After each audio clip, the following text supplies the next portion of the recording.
하나님 주님 감사드립니다. 세상에 죄에 빠진 저희들 주님의 자녀를 택하여 주시고 지난 한 주간도 주님의 은혜 가운데 거하게 하셨다가 다시금 저희 몸과 마음을 주님의 은혜 가운데 은혜 자유로 불러주심으로 감사를 드립니다. 아버지여, 이 예배를 통해서 정말 저희들이 오로지 주님만 만날 수 있게 하시고 은혜에 넘치는 예배 자리가 되게 도와주시옵소서. 주님께 찬양과 영광 돌려합니다. 저희 찬양 기도 받아 주시옵시고 제 몸과 마음이 오직 주님을 향하게 도와주시옵소서. 이 시간 함께 하시길 믿사오며 예수 이름으로 감사하며 기도했습니다.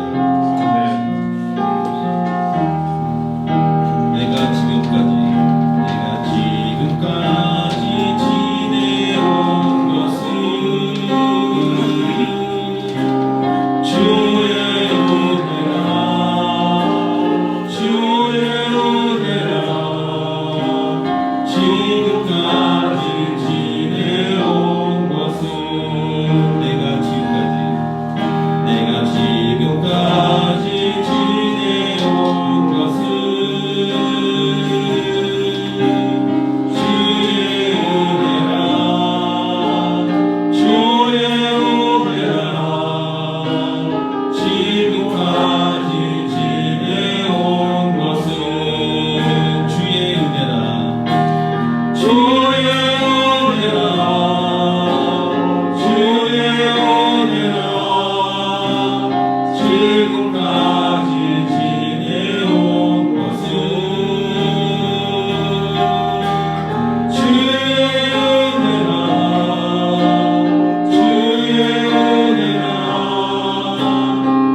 주를 향한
주님의 말씀 선포될 때에 땅과 하늘 진동하리니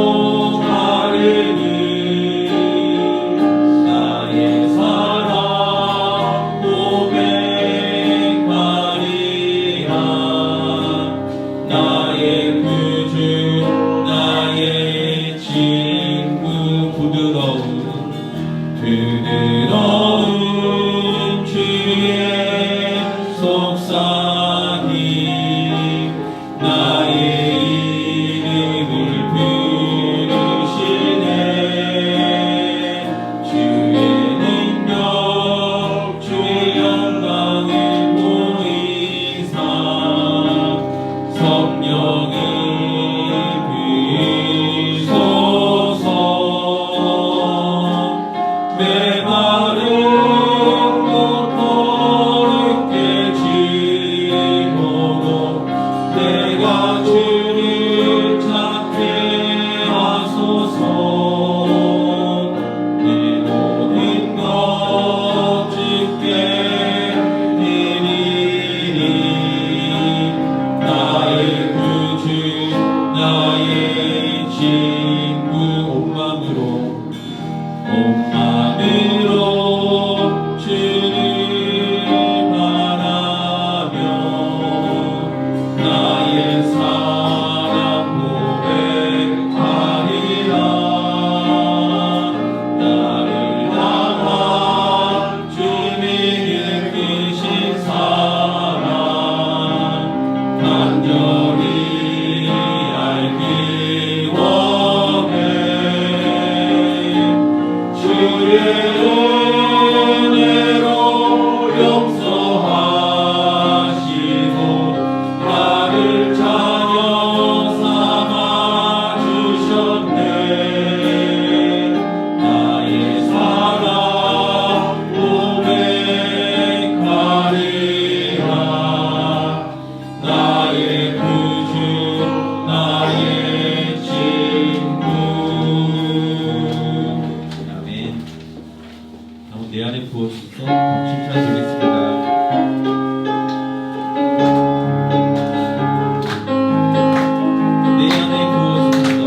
내 안에 부어주소서 성령의 충만한 기름을 내 안에 충만케 하소서 성령의 기름으로 내 안에 부어주소서 성령의 충만한 기름을 내 안에 충만케 하소서 성령의 기름으로 내게 기름 가득할 때 주의 복음 전할 수 있네 내게 기름 가득할 때 주의 사랑 베푸는 그날에 우리 주님께서 밤중에 찾아오신 때에 그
내게 찾아오실 때에 기름 준비된 자만이 자칫 잠이 들어가네. 저 높은 하늘 위로 밝은 태양 오르듯이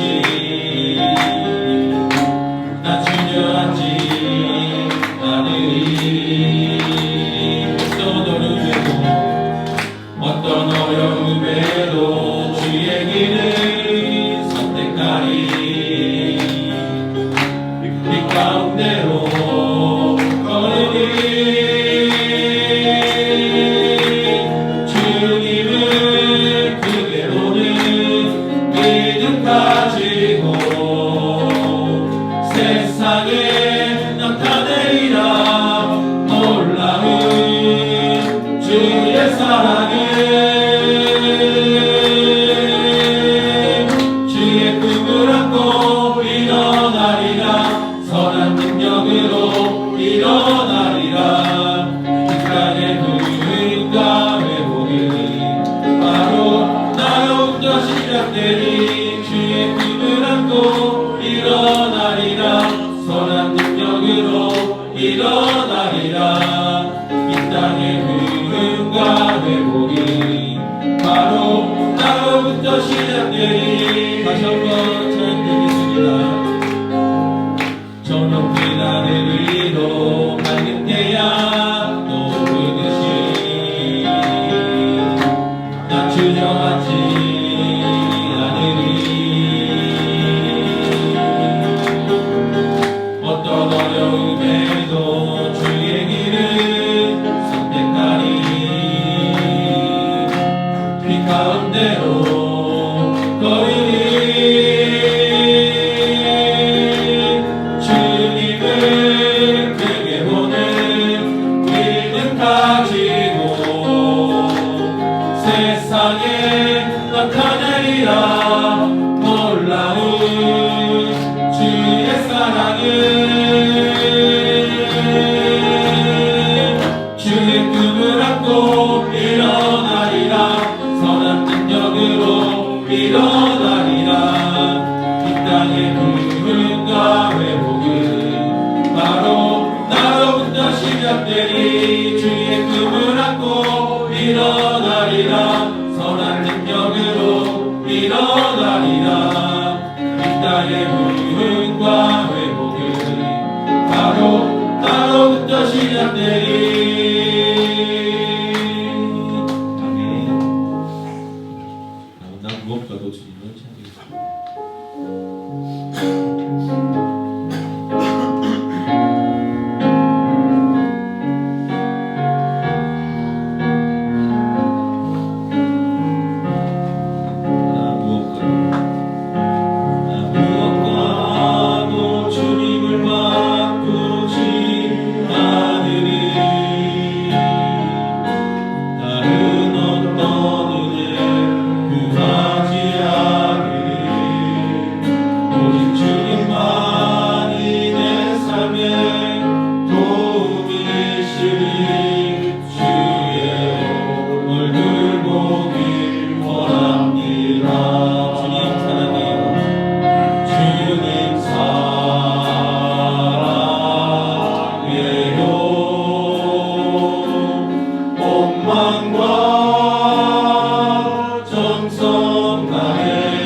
그리고 그 사랑 전하기 위해 주께서 택하시고 이 땅에 심으셨네. 또 하나의 열매를 바라시며 감사해요. 감사해요. 깨닫지 못했었는데 내가 얼마나 소중한 존재라는 걸 태초부터 지금까지 하나님의 사랑은 항상 날 향하고 있었다는 걸 고마워요. 그 사랑을 가르쳐준 당신께 주께서 사랑하신 당신께 그리스도의 사랑으로 더욱 섬기며 이제 나도 세상에 전하리라. 당신의 삶같이 당신은 사랑받기 위해 그리고 그 사랑 전하기 위해 주께서 택하시고 이 땅에 심으셨네. 또 하나의 열매를 바라시며. 아멘. 다시 기도하시면서 예배 준비하시겠습니다. 다 같이 묵도하심으로 주일 2부 예배를 성부와 성자와 성령님께 거룩하게 드리겠습니다.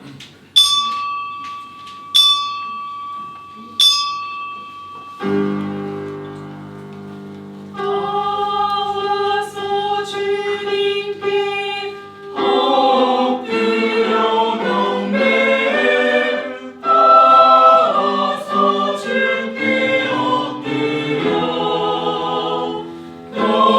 경배를 드리세.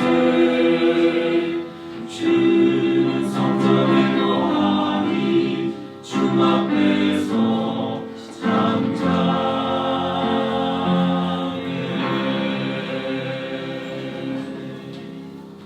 만물의 마지막이 가까이 왔으니 그러므로 너희는 정신을 차리고 근신하여 기도하라. 무엇보다도 뜨겁게 서로 사랑할지니 사랑은 허다한 죄를 덮느니라. 서로 대접하기를 원망 없이 하고 각각 은사를 받은 대로 하나님의 여러 가지 은혜를 맡은 선한 청지기같이 서로 봉사하라. 만일 누가 말하려면 하나님의 말씀을 하는 것 같이 하고 누가 봉사하려면 하나님이 공급하시는 힘으로 하는 것 같이 하라. 이는 범사에 예수 그리스도로 말미암아 하나님이 영광을 받으시게 하려 함이니 그에게 영광과 권능이 세세에 무궁하도록 있느니라. 아멘. 자리에 일어나셔서 2장 찬송하시겠습니다. 볼륨 좀 높여주세요.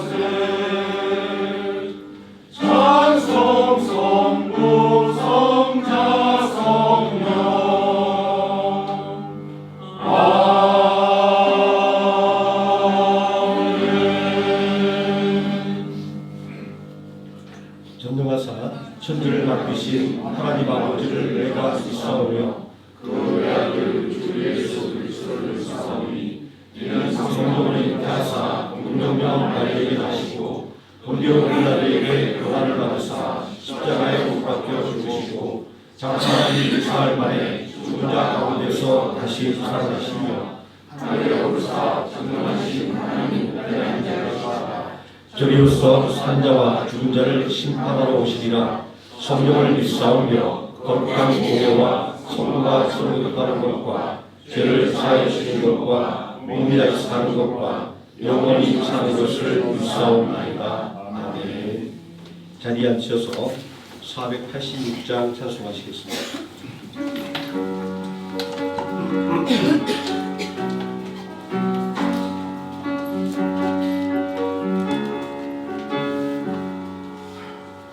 이 세상에 고칠 일이 많고 장평안을 몰라도다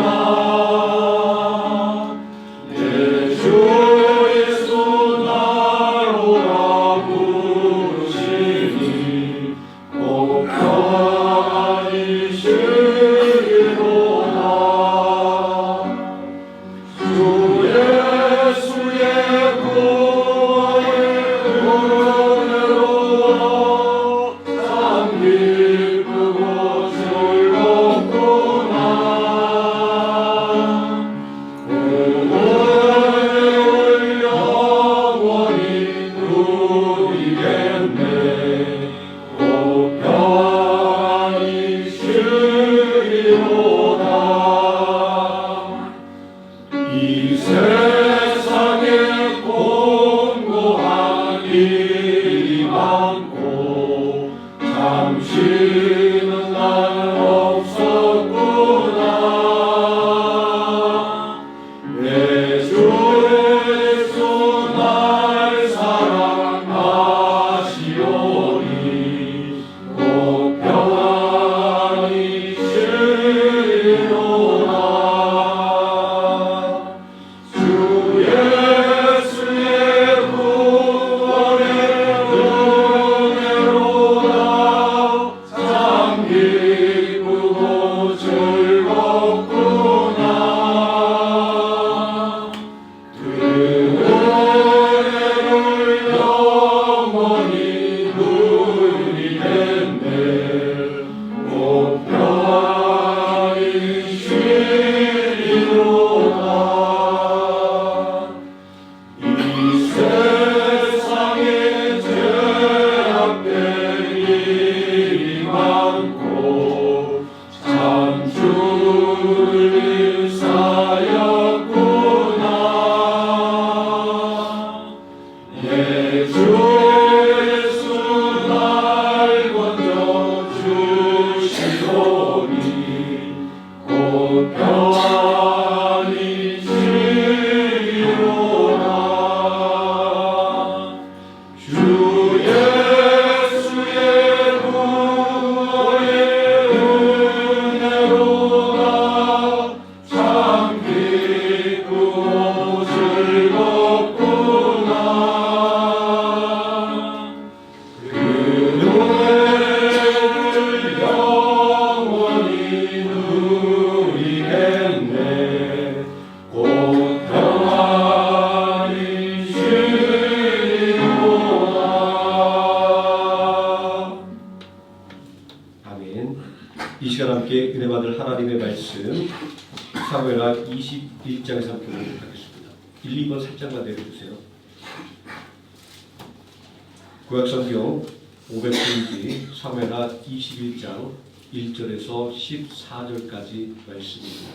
제가 먼저 한 절 읽고 우리 성도들 한 절씩 교독하시고 마지막 14절 함께 읽겠습니다. 다윗의 시대에 해를 거듭하여 3년 기근이 있으므로 다윗이 여호와 앞에 간구하매 여호와께서 이르시되 이는 사울과 피를 흘린 그의 집으로 말미암음이니 그가 기브온 사람을 죽였음이니라 하시니라. 기브온 사람은 이스라엘 족속이었고 그들은 하나님의 산에서 나왔다. 이스라엘 자손들이 이제 그들에게 근하였더니 사울이 이스라엘과 다른 족속을 위하여 열심히 쓰므로 그들을 죽이고자 하였다. 이에 왕이 기브온 사람을 불러 그들에게 이르니라. 다윗이 그들에게 묻되 내가 너희를 위하여 어떻게 하랴? 내가 어떻게 속죄하여야 너희가 여호와의 기업을 위하여 복을 이기겠느냐 하니 기브온 사람이 그에게 대답하되 사울과 그의 집과 우리 사이의 문제는 근본에 있지 아니하오며 이스라엘 가운데에서 사람을 죽이는 것도 우리 아니하나이다 아니라 왕이 이르되 네가 말하는 대로 시행하리라. 그들이 왕께 아뢰되 우리를 학살하였고 또 우리를 멸하여 이스라엘 영토 내에 머물지 못하게 하려고 모해한 사람의 지성 일곱 사람을 우리에게 주소서. 여호와께서 택하신 사울의 얼굴 부여하여서 우리가 그를 여호와 앞에서 목매하겠나이다 하니 왕이 이르되 내가 내주리라 하니라. 그러나 다윗과 사울의 아들 요나단 사이에 서로 여호와를 두고 맹세한 것이 있으므로 왕이 사울의 손자 요나단의 아들 무비보셋은 아끼고 왕이 이에 야다의 딸 이스마엘에서 각자 사울의 아들 아들과 무비보셋과 사울의 딸 메라벨에서 만난 월라불라 모시의 아들 아디엘의 다섯 아들 자와 그들을 기브온 사람의 손에 넘기니 기브온 사람이 그들을 산 위에서 여호와 앞에 목매어 달매 그들 7사람이 동시에 죽으니 죽은 때는 곡식배는 첫날 곧 보리를 베기 시작하는 때더라. 아야의 딸 이스마가 그들을 가져다 자기를 위하여 바위 위에 펴고 곡식을 시작할 때부터 하늘에서 비가 시체를 쏟아지기까지 그 시체의 낮에는 공무원이가 하지 못하게 하고 밤에는 그 기승이 임하지 못하게 하니라. 이에 아야의 딸 사울의 첩 리스바가 해가 들이 다윗에게 알려지매 다윗이 가서 사울의 뼈와 그의 아들 요나단의 뼈를 유다의 사람에게 가져가니 이는 ጭ는 유다의 사람들이 사울을 사울에서 죽여 유다의 사람들이 사울이 매달 것을 그들이 가만히 하고 가져갔다. 다윗이 그곳에서 사울의 뼈와 그 아들 요나단의 뼈를 가지고 올라오매 사람들이 그 달려 죽은 자들의 뼈를 거두어다가 사울과 그의 아들 요나단의 뼈와 함께 그는 땅 셀라에서 그의 아버지 기스의 묘에 장사하되 모든 왕의 명령을 따라 하니라. 그 후에야 하나님이 그 땅을 위하여 그들을 들으시니라. 아멘. 임낙인 장로님 나오셔서 우리를 대표해서 기도해 주시겠습니다.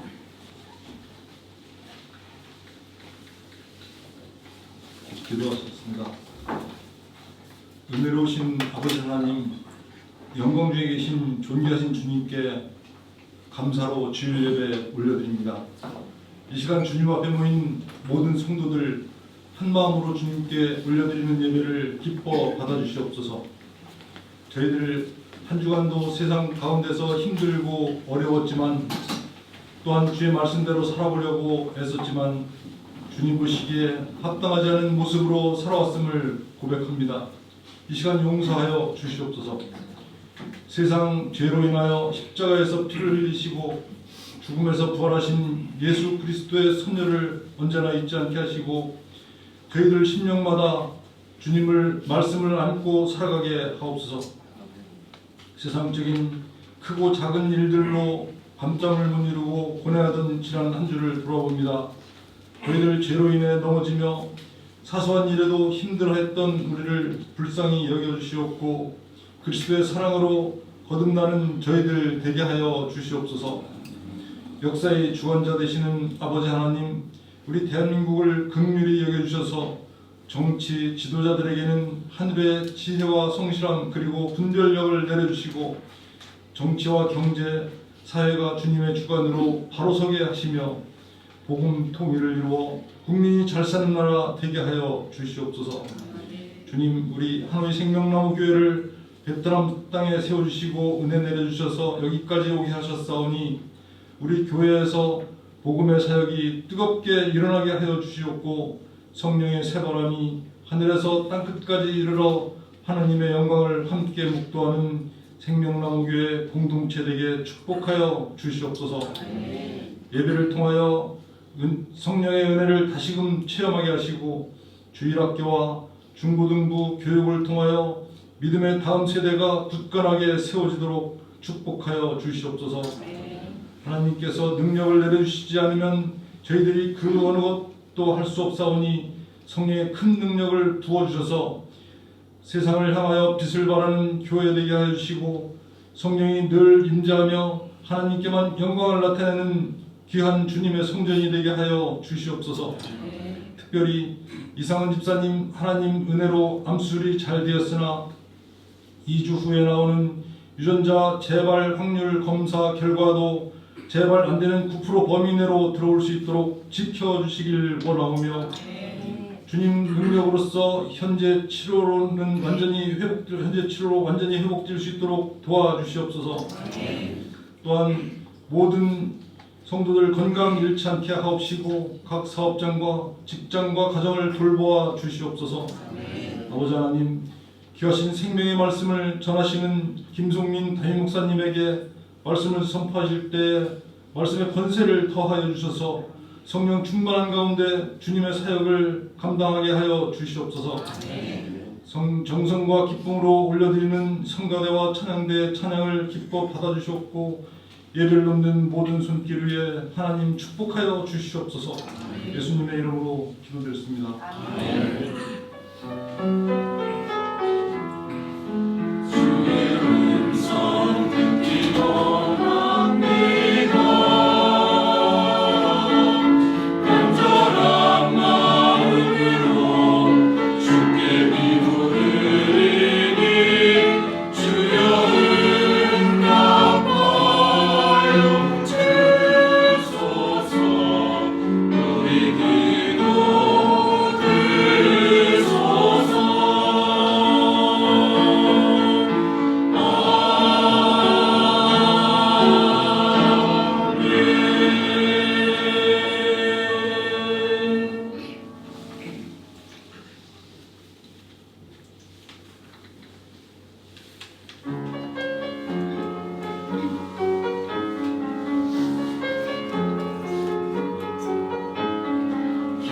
기뻐하며 주 찬양 소리 높여 주를 찬양 주의 이름으로 오시는 자여 그 이름이 복이도다. 기쁘며 자며 주를 찬양 오시는 자여 그 이름이 복이도다. 찬양 호산나 오만왕의 왕 호산나 영원히 오직 복이 있으라 주의 이름으로 오시는 이여. 오라 모두 주를 찬양하여라. 다 기쁨과 감사로 찬양하라. 온 성도여 다 함께 찬양하라. 온 땅에 주 영광이 가득하네. 다 와서 한 소리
늘 찬양으로 예배를 드려주시는 우리 찬양단 조성관에 다시 한번 감사 말씀드립니다. 오늘 함께 분명한 하나님의 말씀, 세상을 바꾸는 힘이라는 제목으로 하나님 말씀의 은혜를 함께 나누고자 합니다. 요즘 연이어 들려오는 소식들은 암울하기만 합니다. 나라 간의 갈등이 격화된 전쟁의 소식이 곳곳에서 들려옵니다. 그리고 나와 생각이 다르다고 하는 이유로 남에게 가는 폭력과 또 그 폭력에 대한 보복을 다짐하는 소리가 높아지고 있습니다. 이런 모습을 보면 전 세계가 징후의 늪을 향해 걸어 나가는 것 같습니다. 더 암담한 현실은 이들의 갈등과 분노는 폭력을 가지고도 해결할 수 없다는 데 있습니다. 테러를 하고 전쟁을 벌였지만 정작 변한 것은 하나도 없습니다. 끝없는 증오와 아픔만이 쌓여갈 뿐입니다. 연이어 들려오는 암울한 소식 속에서 우리 시대의 아픔과 상처를 해결할 수 있는 방법은 무엇일까 고민해 보게 됩니다. 세상을 바꾸는 힘은 무엇일까요? 이렇게 말씀을 시작하니까 굉장히 거창합니다. 나라를 이야기하고 세계를 들먹거리니까 나와 상관없는 전혀 엉뚱한 이야기를 하지 않을까 이런 생각이 들 수도 있습니다. 그런데 생각해보면 세계라고 하는 곳의 의미는 나를 둘러싼 세상이라는 의미입니다. 가정, 학교, 직장, 이웃이 우리를 둘러싼 세상입니다. 규모는 나라들과 비교할 수 없이 작지만 내면의 작동 원리는 동일합니다. 옛말에 수신제가 치국통천하라는 말이 있습니다. 쉽게 풀어서 내 몸을 닦고 가정을 돌보고 나라를 다스리고 천하를 다스린다라는 말입니다. 이 말을 뒤집어서 거꾸로 내놓게 되면 세상을 다스리는 원리는 나 자신을 다스리는 것에서부터 시작한다라는 의미입니다. 우리 시대의 아픔과 상처는 거대한 세상의 이야기이지만 동시에 나를 둘러싼 작은 세상 속에서 해결해야만 하는 문제이기도 합니다. 우리를 둘러싼 작은 세상도 국가가 부딪히는 거대한 세상과 별반 다르지 않습니다. 직장에서의 사소한 오해가 심각한 감정 싸움으로 번지기도 하고 가정에서 배우자나 자녀에게 무심코 던지는 말 한마디가 되돌릴 수 없는 상처가 되기도 하는 것처럼 말입니다. 이처럼 우리가 겪는 갈등은 거대한 전쟁의 축소판입니다. 우리를 둘러싼 작은 세상의 갈등과 다툼은 거대한 세계가 겪고 있는 갈등과 충돌과 별다를 바가 없습니다. 그래서 우리는 고민하게 됩니다. 우리를 둘러싼 가정과 학교와 직장과 이웃을 변화시키는 힘은 무엇인가 라고 말입니다.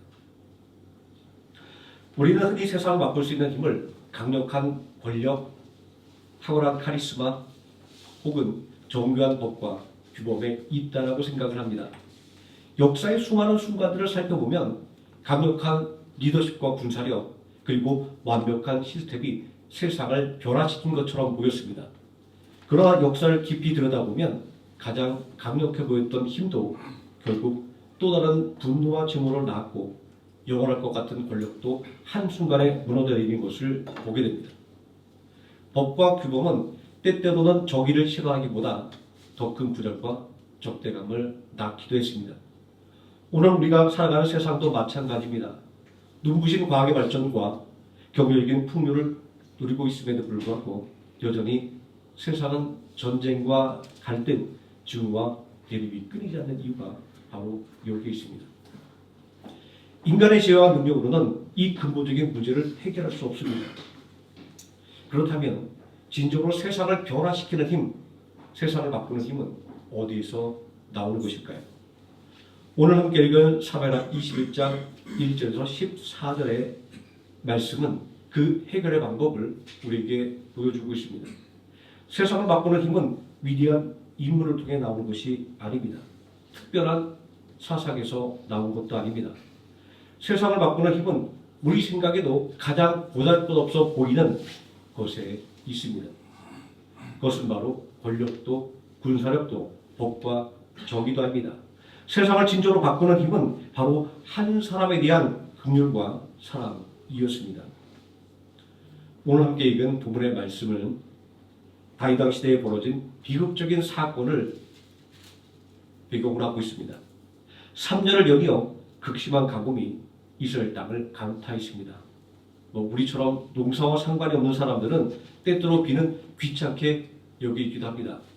누구께서 빨래도 안 마르는데 비 좀 안 왔으면 좋겠다라고 생각합니다.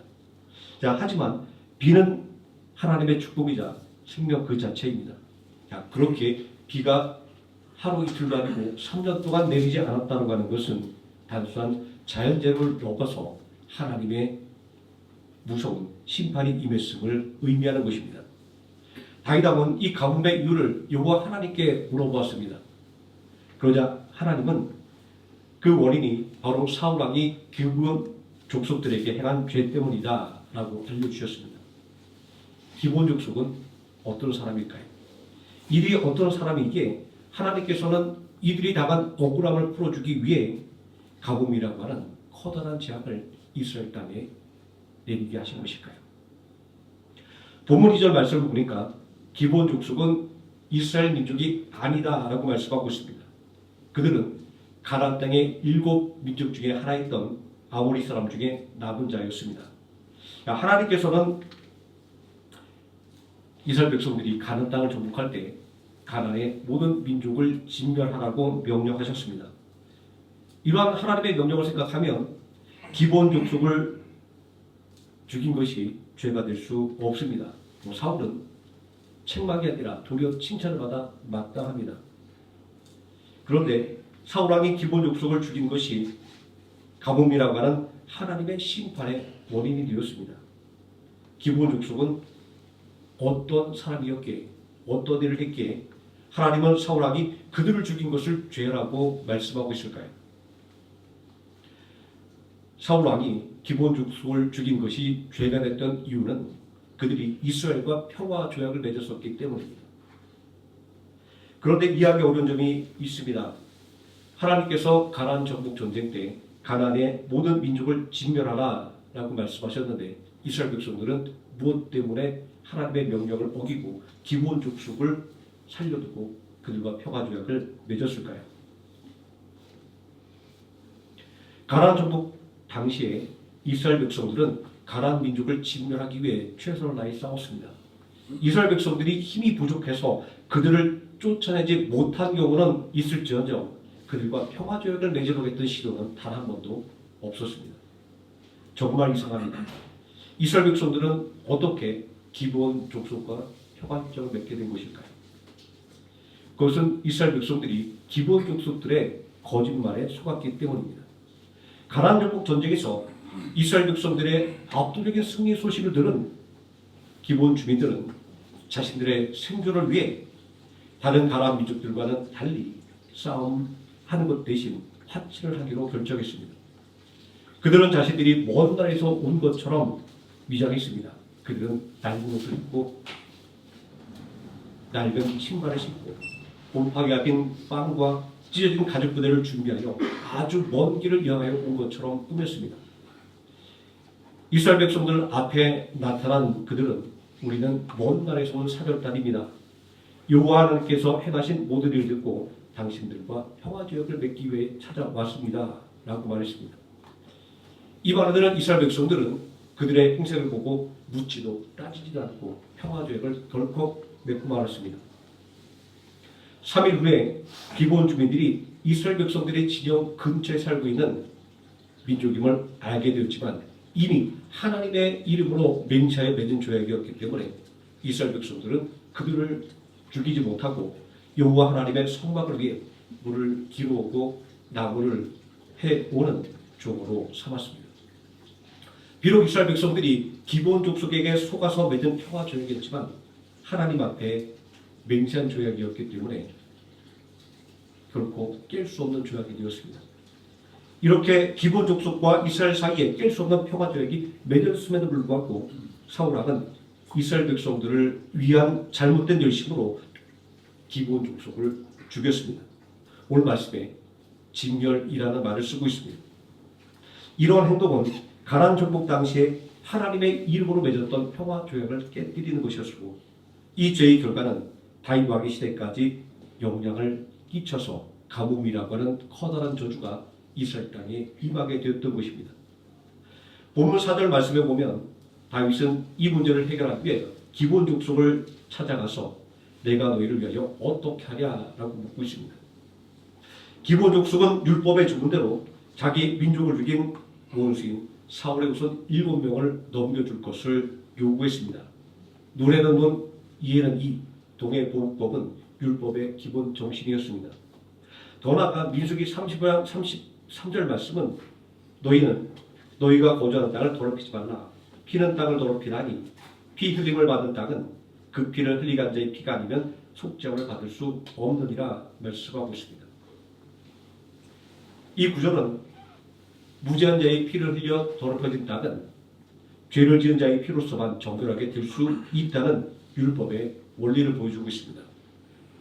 피로 더럽혀진 땅은 피로서 정결하게 된다라고 기본 족속들은 이스라엘 백성들의 최고 통치했던 사울 가문이 기본 사람을 죽인 죄에 대한 대가를 치르게 함으로써 공의를 하고 바르게 세우고자 했던 것입니다.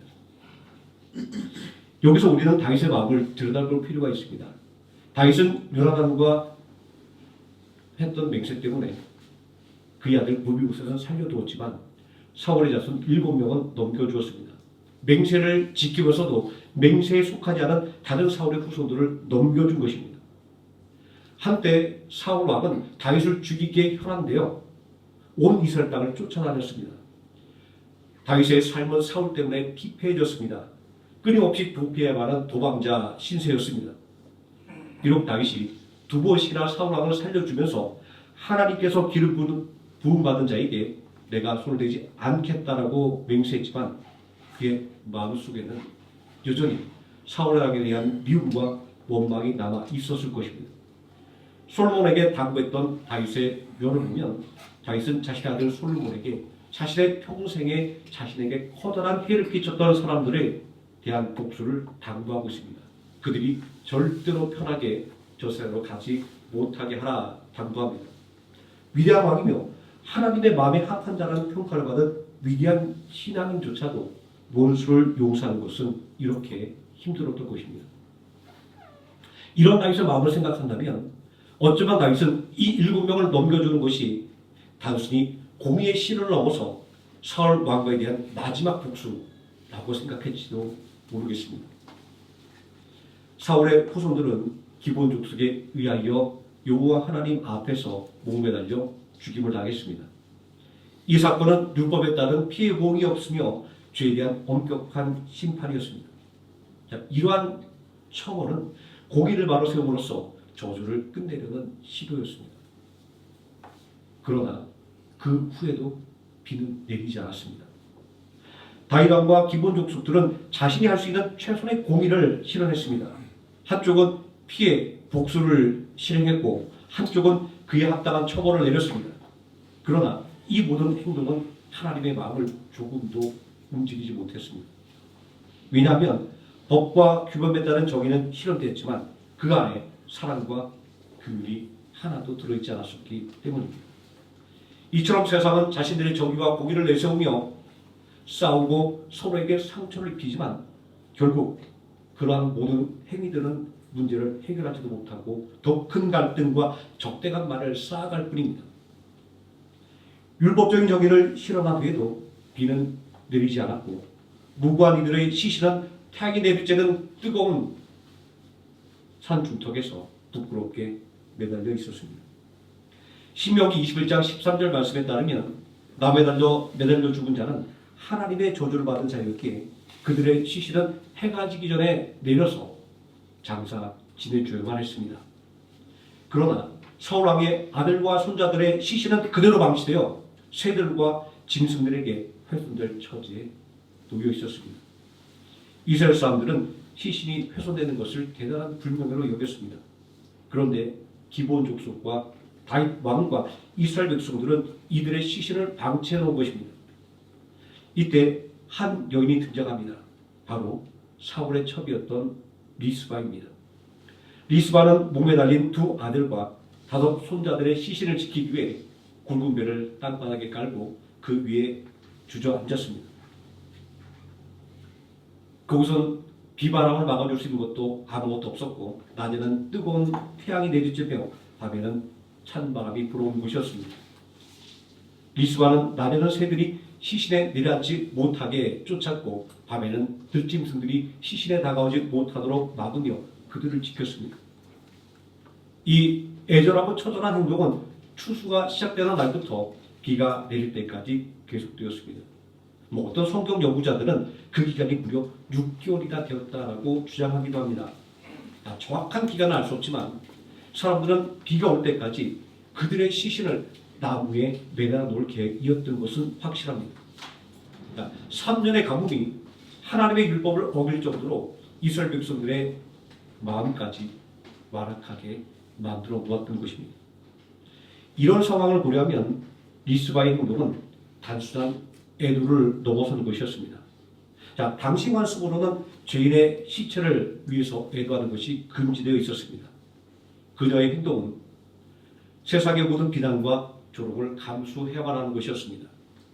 그녀는 권력도 지혜도 없는 평범한 한 여인이었습니다. 남편이 이미 전쟁터에서 전사했습니다. 이제 두 아들마저 죽임을 당했습니다. 과부가 된 리스바는 이제 철저하게 혼자가 될 것입니다. 사무엘하 3장 7절을 보면 심지어 리스바는 사울의 공대장관이었던 아브넬과 통관했다라는 누명까지 쓰고 있는 힘없고 연약한 여인이었습니다. 자식을 향한 힘없고 연약한 여인의 애통함이 그저 묵묵히 아들의 시신 옆을 지키는 행위로만 드러났습니다. 그러나 자식을 향한 리스바의 긍휼과 사랑은 그 어떠한 무력보다 강력한 힘을 갖고 있었습니다. 비난과 조롱을 감수하며 자식의 시체를 밤낮으로 지키는 리스바의 이야기는 마침내 다윗 왕의 귀에까지 들어갔고 그 소식은 원망과 미움에 갇혀있던 다윗의 마음을 흔들어 깨웠습니다. 자식에 대한 리스바의 애절한 사랑이 마침내 다윗의 마음을 바꾸어 놓은 것입니다. 리스바의 자녀를 위한 애통함은 다윗으로 하여금 사울 왕을 향했던 원망과 복수심이 얼마나 부질없고 초라한 것인지를 깨닫게 만들어준 것입니다.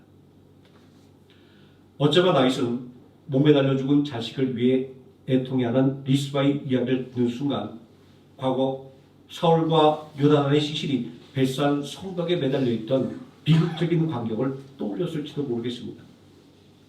원래 사람들은 길보아 산에서 전사한 사울과 그의 아들들의 목을 베어내고 그들의 시신을 사람들이 많이 다니는 벳산 성벽에 매달아 모았습니다. 이러한 블레셋 사람들의 행동은 이스라엘 백성들을 모욕하는 것이었습니다. 다윗은 사울과 요나단이 죽었다는 소식 앞에서도 아무것도 할 수 없었습니다. 그랬던 다윗에게 목숨을 걸고 블레셋 사람들의 눈을 피하여 사울과 요나단의 시신을 수습하여 장례를 치러준 길랏 야베스 사람들의 이야기는 커다란 감동을 주었을 것입니다. 길랏 야베스 사람들은 어떤 사람이 있기에 죽음을 두려워하지 않고 사울의 시신을 수습해 장사 지내준 것일까요? 암몬 왕 나하스가 길랏 야베스를 공격할 때 사울 왕이 그들을 보내준 일이 있었습니다. 암몬 왕 나하스는 길랏 야베스 주민들에게 너희들의 오른쪽 눈을 다 빼내고 자신을 섬긴다면 살려주겠다라고 협박했었습니다. 그때 유일하게 길랏 야베스 주민을 도와준 사람이 바로 사울 왕이었습니다. 길랏 야베스 사람들은 이때의 은혜를 잊지 않고 사울 왕의 죽음 앞에서 의의를 지켰던 것입니다. 다윗은 사울 왕과 요나단의 시신이 모욕당할 때 목숨을 걸고 그 시신을 거둬준 길랏 야베스 사람들의 긍휼과 사랑이 자신에게 얼마나 큰 위로가 되었는지를 잘 알고 있었습니다. 자식의 죽음을 애통해하는 리스바의 긍휼과 사랑을 통해 다윗은 사울과 요나단이 모욕당하던 날에 길랏 야베스 사람들을 통해 베풀어졌던 긍휼과 사랑을 상기하며 자신의 온전함과 분노에 찬 마음을 회개하며 진정으로 하나님의 뜻이 무엇인가를 깨닫게 된 것입니다. 사울 가문의 죄를 묻고 고기를 세운 것으로 가뭄을 해결할 수 없었습니다. 이러한 현실은 인간의 힘으로, 인간의 지혜와 능력으로 세상을 바꿀 수 없다라고 하는 것을 보여줍니다. 그렇다면 우리는 고민하지 않을 수 없습니다. 세상 바꾸는 힘은 무엇인가? 도대체 이 끔찍한 가뭄을 멈추게 하는 것은 무엇이었을까라고 말입니다. 다윗의 공의로운 심판이었을까요? 아닙니다. 기본적 속의 피해 복수였을까요? 아닙니다. 성경은 놀라운 해답을 우리에게 알려주고 있습니다. 그것은 바로 자식을 향한 한 여인의 긍휼과 사랑이었습니다. 다윗은 인간적인 저기를 내서 사울의 자손을 목매달았지만 하늘의 문은 열리지 않았습니다. 기본 족속은 율법적인 공의를 외쳤지만 땅의 목마름은 계속되었습니다. 하나님의 마음을 움직이기에는 공의와 정의로만은 부족했습니다. 무고한 시신은 산중에 그대로 방치되었고 그 위로 태양은 여전히 뜨겁게 내리쬐었습니다. 그때 한 여인의 긍휼과 사랑이 시작되었습니다.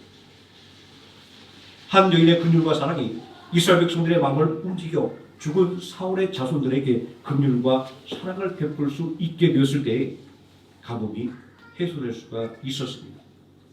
오직 한 여인의 긍휼과 사랑이 다윗과 이스라엘 백성들의 마음을 움직였고 이들의 변화된 행동이 하나님의 마음을 움직인 후에야 비로소 비가 내렸습니다. 성경은 그 후에야 비로소 하나님께서 그 땅을 위한 기도를 들으셨다라고 말씀하고 있습니다.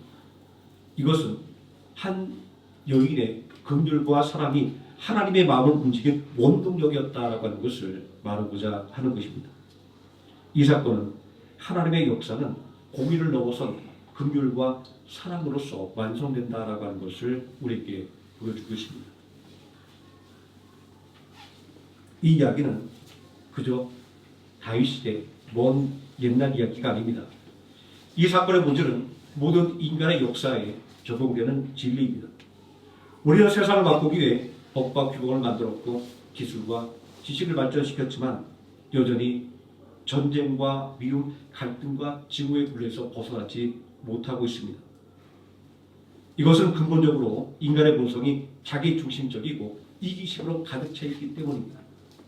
우리는 스스로 힘으로 사랑과 긍휼을 온전히 베풀 수 없는 존재입니다.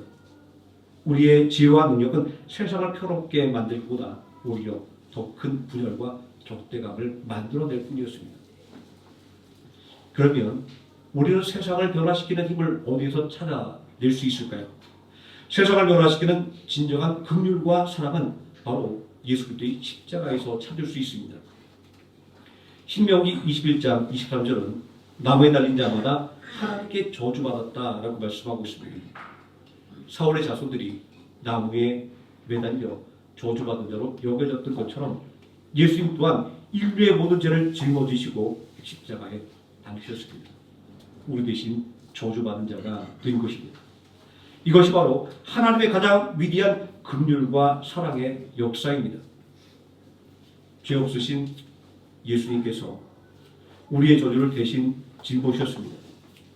예수님은 우리의 죄는 미워하셨지만 죄인인 우리는 뜨겁게 사랑하셨기에 십자가에서 당신의 모든 것을 아낌없이 내어주실 수 있었습니다.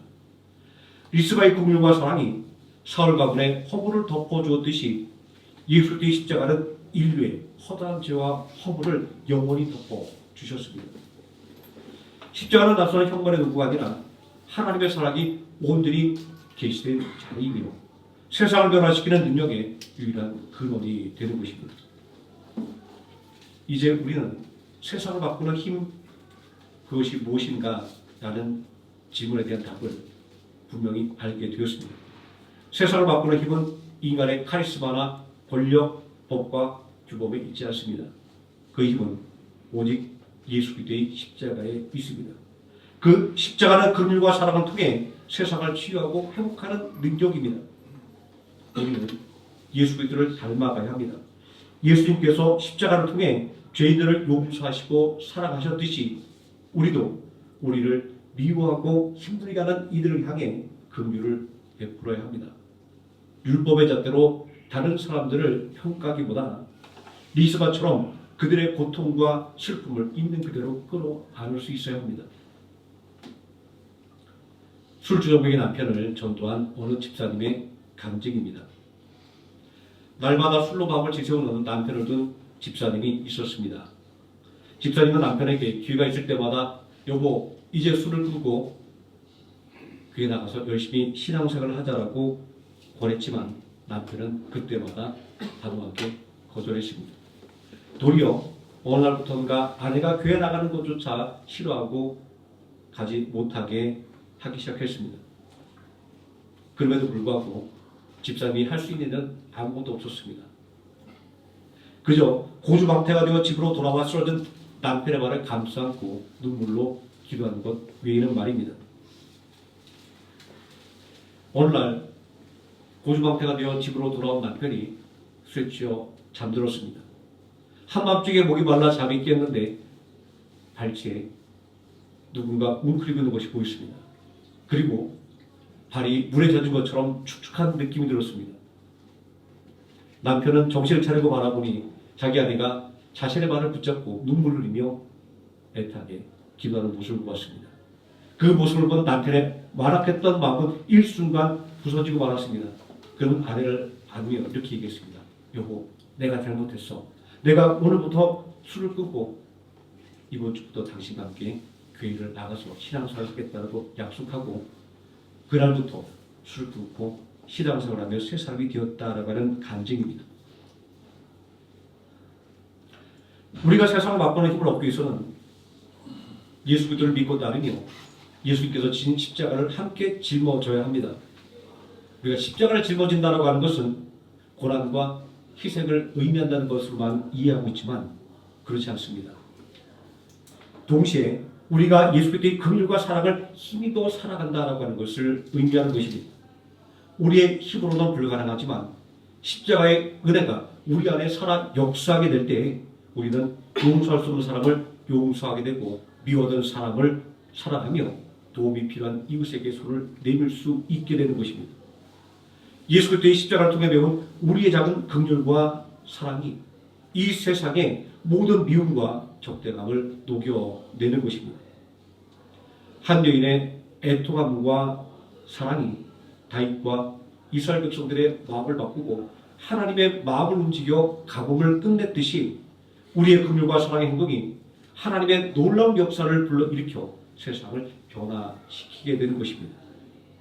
이제 우리는 하나님께서 우리에게 은혜의 선물로 주신 십자가의 능력을 가지고 세상을 향해 나가야 합니다. 긍휼과 사랑으로 무장하며 이 세상의 모든 슬픔과 고통을 끌어안고 미움을 용서로 적대감을 화해로 바꾸는 삶을 살아가야 합니다. 사랑과 긍휼로 십자가를 지신 예수 그리스도를 닮아감으로 나를 둘러싼 가정과 학교와 직장과 이웃을 변화시키는 성도님 되시기를 예수님의 이름으로 축원드립니다. 아멘. 기도하시겠습니다. 사랑과 은혜가 풍성하신 아버지 하나님, 인간의 정의와 노력이 우리가 당면한 문제를 해결할 수 없음을 말씀을 통하여 배우게 됩니다. 보잘것없는 미약한 한 여인의 긍휼과 사랑이 완악하게 굳어버린 사람들의 마음을 우겼고 마침내 그들이 원수까지도 용서하게 만들며 하나님의 마음을 움직여 그들이 당하는 거대한 재앙을 해소하는 능력의 원동이 되었음을 보게 됩니다. 아버지 하나님, 미련하게 우리의 힘과 지혜를 의지하지 말게 해주시고 나 자신을 앞세우지 말게 해주시고 사랑과 긍휼로 말미암아 십자가를 지신 예수님의 본을 따라 우리도 그 십자가의 능력을 힘입어 사랑과 긍휼로 우리들의 마음을 채워나가게 해주시고 말과 행동이 예수님의 말과 행동을 닮아가는 믿음의 사람이 되어서 서로 미워하며 또 서로 적대하는 이 세상 속에서 예수의 사랑으로 이 세상을 변화시켜 나가는 능력 있는 하나님의 자녀로 굳건하게 서게 하여 주시기를 원합니다. 예수님의 이름으로 기도드립니다. 아멘. 찬송가 503장 찬송하시겠습니다.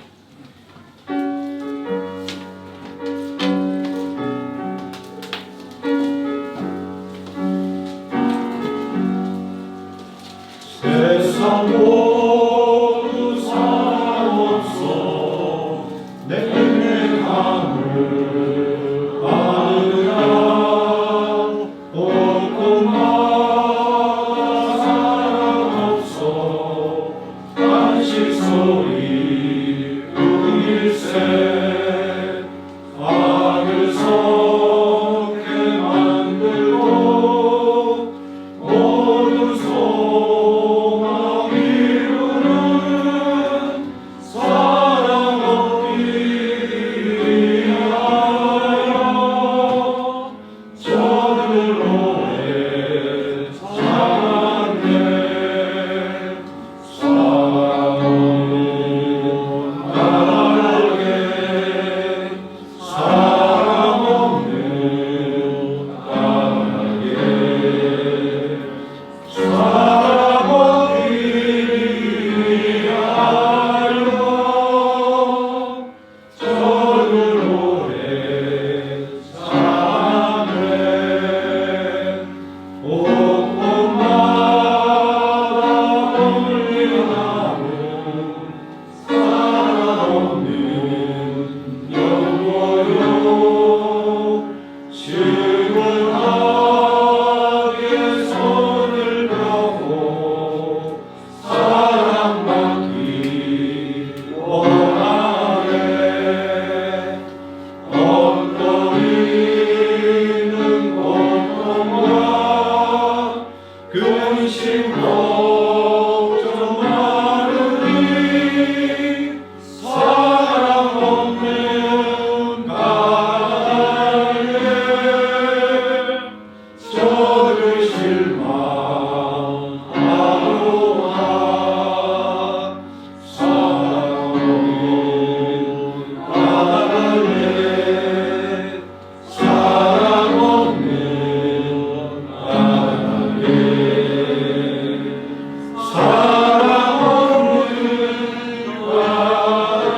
나에게 저들 실망하로다 어떤 사람 우상 앞에 목을 들고 있으며 어떤 사람 자연 앞에 사랑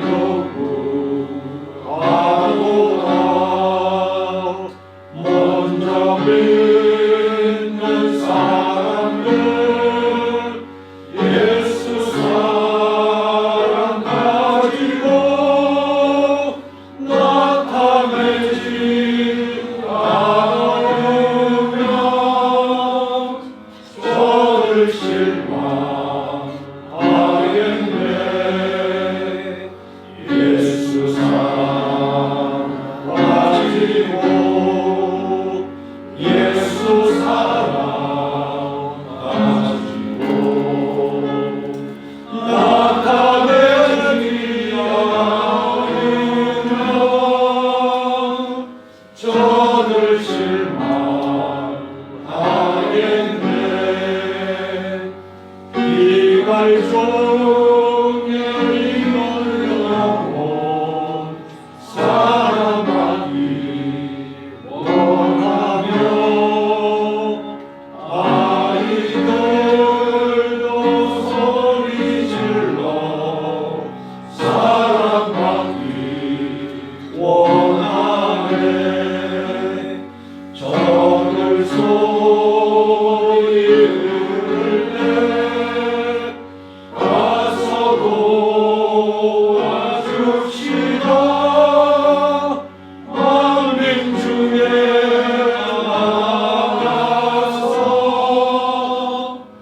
51장 1절 찬송하시면서 준비한 곡을 하나님께 드리겠습니다.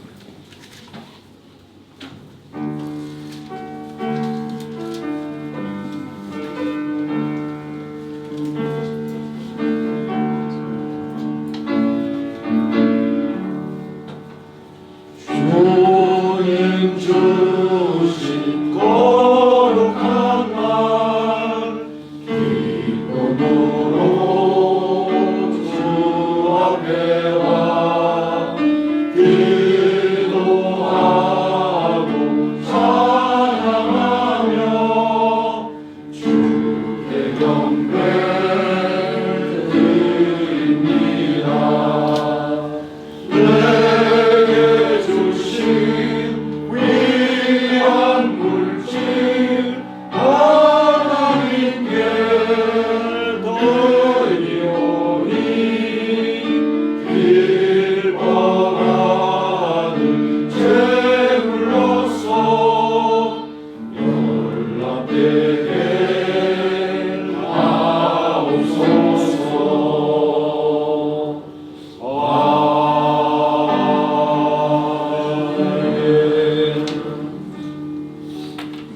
공헌기도 드리겠습니다.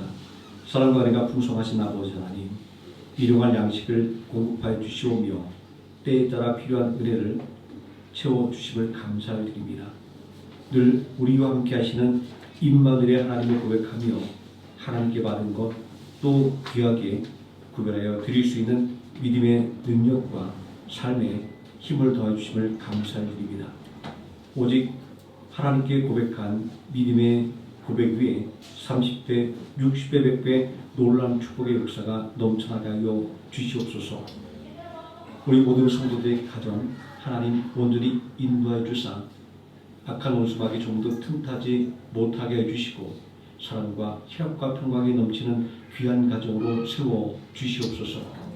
우리 성도들 직장에서 일할 때 하나님 의로운 오른손으로 붙드사 조금도 흔들리지 않은 견고한 위에 서게 해 주시고 또 말과 그리고 생각에 힘을 더하사 행하는 모든 일들이 직장의 모든 사람들에게 인정받으며 더욱더 귀하게 쓰임받게 하여 주시기를 원합니다. 우리 성도를 경외하는 기업과 사업장을 위하여 기도합니다. 아버지 하나님께서 함께 하여 주심을 믿습니다. 우리가 예상치 못했던 어려움으로 인하여 낙심하고 또 좌절하기도 하지만 그러나 하나님께서 주신 은혜를 붙잡고 또 하나님께 부져 간구하는 자에게 반드시 그 모든 소원을 이루어주심을 믿고 나갈 때 하나님께서 이 모든 위기와 어려움들을 이겨내고 이전보다 더욱더 성장하는 은혜의 역사가 넘쳐나게 하실 줄 믿습니다.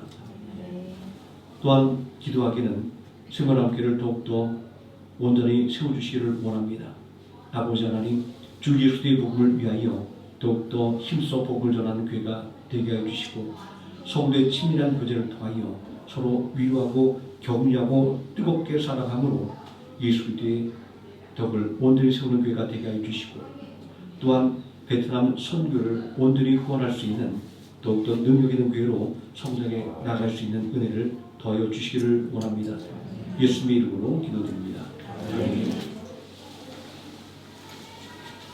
그 소식 말씀드리겠습니다. 점심 식사가 준비되어 있습니다. 한 분도 빠짐없이 1차로 성도의 교제를 나눠주시면 고맙겠습니다. 여전도의 헌신 예배가 9월 20일 다음 주일 11시 2부 예배에 있습니다. 여전도 형님께서 또 기도로 준비해 주시고 또 남전도의 성도들께서도 기도로 준비해 주시고 보내주시면 고맙겠습니다. 다른 내용들은 주보를 참조해 주시면 되겠습니다. 다 함께 자리에서 일어나셔서 635장 찬송하시겠습니다.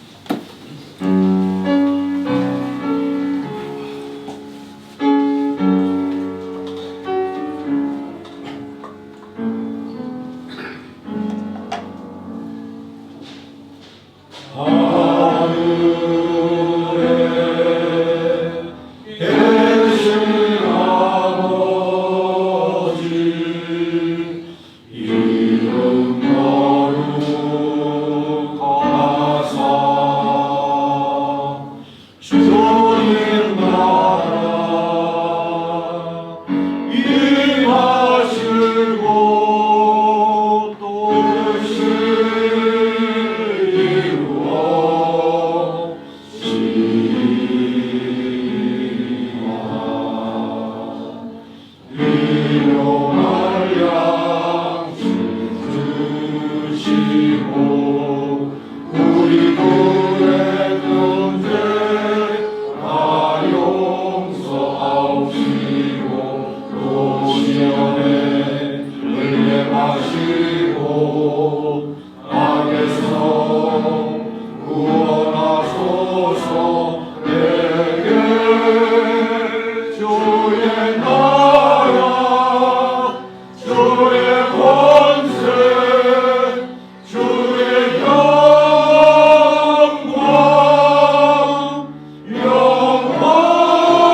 하나님께 은혜와 우리를 구원하기 위하여 독생자 예수 그리스도를 십자가에 내어주신 성부 하나님의 사랑과 오늘도 우리와 함께 동행하시는 성령 하나님의 임마누엘이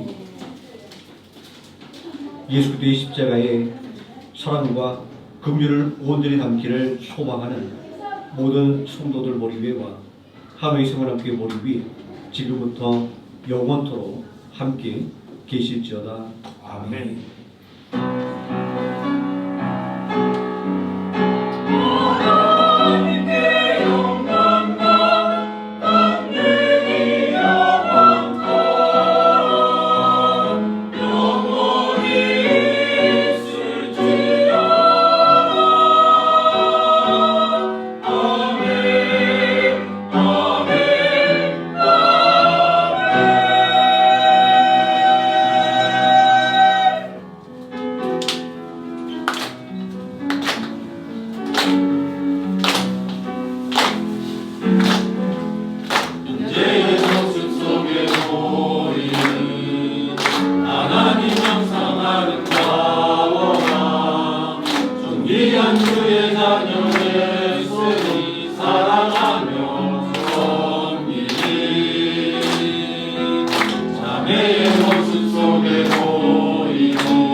주의 자녀들